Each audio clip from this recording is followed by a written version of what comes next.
Mateus 18, 23 ao 27 diz: Por isso, o reino dos céus é como um rei que desejava acertar contas com seus servos. Quando começou o acerto, foi trazido à sua presença um que lhe devia uma enorme quantidade de prata. Como não tinha condições de pagar, o Senhor ordenou que ele, sua mulher, seus filhos e tudo o que ele possuía fossem vendidos para pagar a dívida. O servo prostrou-se diante dele e lhe implorou: Tem paciência comigo, e eu te pagarei tudo. O senhor daquele servo teve compaixão dele, cancelou a dívida e o deixou ir. A quantia que esse servo devia ao rei era grande. Não sei o que ele fez com todo aquele dinheiro, mas o rei estava pedindo de volta. O desespero deve ter sido enorme dentro de toda a sua casa. Como entregar um valor que não se tem? O que falar ao rei? Como sair dessa? Então, ele se ajoelhou e implorou ao rei por misericórdia e paciência. Ele falou que iria pagar o que estava devendo, só não sabia como. O rei então olhou para o desespero daquele servo,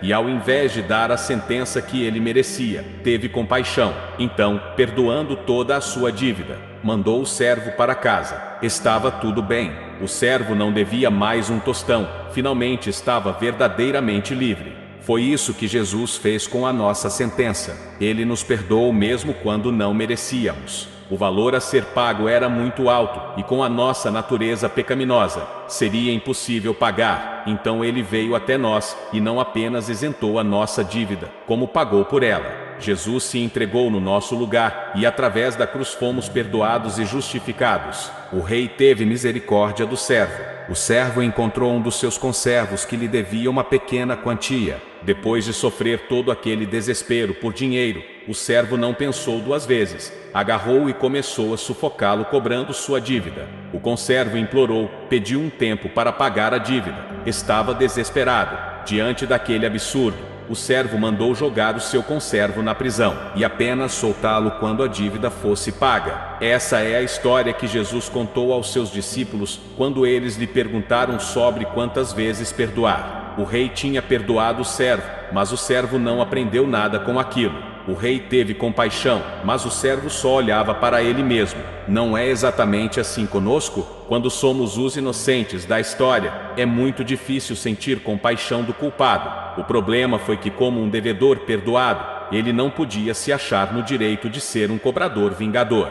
A cruz mudou a nossa identidade. Aquilo que recebemos de graça precisa também ser dado de graça. Hoje, nós precisamos perdoar porque um dia nós também fomos perdoados. Perdoar de coração é uma das coisas mais difíceis para o ser humano. Abrir mão do orgulho e da vingança, lidar com o ódio, o rancor, a mágoa. Existem feridas muito doloridas de sarar e acontecimentos muito complicados de esquecer. Não é fácil, mas é necessário. Na próxima vez que estiver muito difícil perdoar, lembre-se do que recebeu. Se Deus nos perdoou, por que não podemos perdoar o próximo? Por mais que esteja dolorido e pareça grande, nada pode chegar aos pés da quantia que o próprio rei perdoou. Na hora de perdoar, não podemos olhar para a nossa razão, e sim para a loucura da salvação. Quando olhar para o seu devedor, lembre-se que você foi perdoado de suas dívidas. Quando a dor vier, lembre-se que alguém levou sobre si as suas dores. Quando o ódio e a vontade de vingança vierem,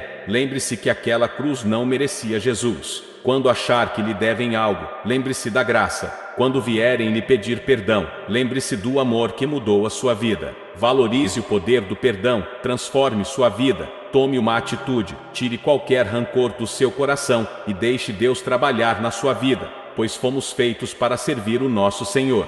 Comente aqui embaixo nos comentários: eu vou ser um filho melhor para Deus. Gostou do vídeo? Compartilhe para todos os seus irmãos em Cristo Jesus. Um abraço e Deus te abençoe.